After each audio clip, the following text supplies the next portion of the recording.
ابلیس نے تو جنت دوزخ دیکھی ہی، پھر اور اللہ کی طاقت سے بھی واقف، پھر اس کو انکار کی ضرورت کیسے؟ انکار کی ضرورت تو ہو جاتی ہے، بالکل سب کچھ جانتے ہیں، یہی تو اس کا استقبال ہے، نہ دیکھی ہوتی تو انکار کرتا شاید معافی بھی مل جاتی۔ ہاں یہ سب کچھ جاننے کے بعد ڈٹ گیا،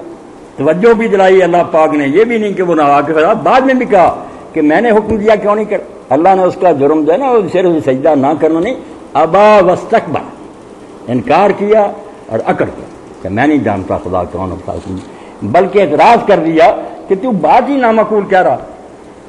مٹی سے بنے ہوئے کے سامنے آگ سے بناؤ سجدہ کرے، الٹی گنگا بہا رہا۔ یہاں جو ہمارے کئی درویش کہتے ہیں نا نہیں وہ موحد تھا، اس نے کہا میں اللہ کے سوا سجدہ نہیں کروں، کہا اس کے بیچ نے یہ کہا تھا وہ کیسا کرنا تو یہ مجھے کرے، میں آگ سے پیدا ہوا ہوں، نوری ہوں،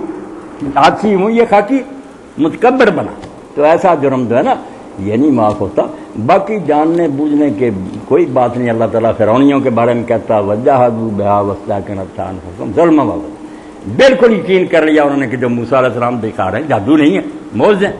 مگر پھر انکار کیا کفر جھوٹ جان بوجھ کر،